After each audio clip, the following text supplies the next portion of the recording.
ஆண்டவன் அருள் இருக்கும் வரை அனைவருக்கும் பாதுகாப்பு நிச்சயம். பாரத போரில் அர்ஜுனனுக்கு உணர்த்திய கண்ணன். பாரத போர் முடிவில் கிருஷ்ணர் தேரில் அமர்ந்தபடி, அர்ஜுனா, போர்தான் முடிந்து விட்டதே, இனியும் ஏன் நின்று கொண்டிருக்கிறாய், தேரை விட்டு இறங்கு என்றார் கிருஷ்ணர். மைத்துனா, நீ என்னை போரில் வெற்றி பெற செய்தாய், மகிழ்ச்சி. ஆனால் வெற்றி பெற்றவனை தேரோட்டிதான் கையை பிடித்து இறக்கிவிட வேண்டும் என்ற சம்பிரதாயம் உண்டே, அதை மறந்து விட்டாயே.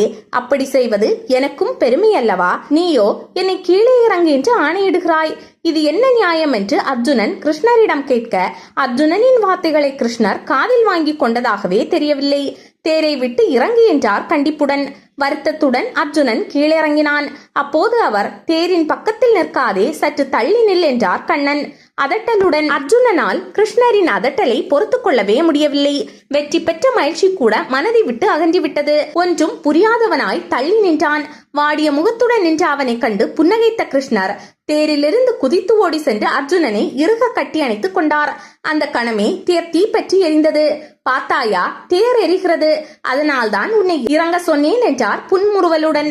தேர் ஏன் எரிந்தது? அர்ஜுனன் ஏதும் புரியாமல் கேட்டான். அர்ஜுனா, போர் புரியும் போது கௌரவர்கள் உன்மீது பல அஸ்திரங்களை ஏவினர். அவற்றின் சக்தி அளவிட முடியாதது. தேரில் நானும் தேர்கொடியில் அனுமனும் இவ்வளவு நேரம் அதை தடுத்துக் கொண்டிருந்தோம். அதனால் அவை வலிமையற்று கிடந்தன.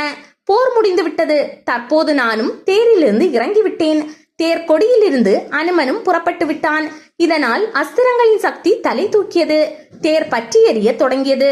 உண்மை இப்படி இருக்க, நீயோ போரில் வெற்றி பெற்ற உன்னை கௌரவிக்கவில்லை என்று வருத்தப்படுகிறாய் என்று கண்ணன் கேட்க, தேர் பற்றி எரிந்தது போல அர்ஜுனனிடம் இருந்த ஆணவமும் பற்றி எரிந்து சாம்பலானது.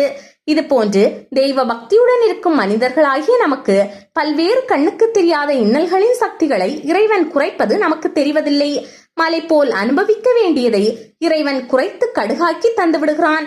ஆனால் அதையும் நாம் பொறுத்து கொள்ளாமல் இறைவனை கடிந்து கொள்கிறோம். இறைவன் காரணமில்லாமல் நமக்கு கஷ்டம் எதையும் தருவதில்லை. ஆண்டவன் அருள் இருக்கும் வரை அனைவருக்கும் பாதுகாப்பு நிச்சயம் இருக்கும் என்பதை மனதார நம்பினாலே நாம் சரணாகதி தத்துவத்திற்குள் நுழைந்து விட்டோம் என்று அர்த்தம்.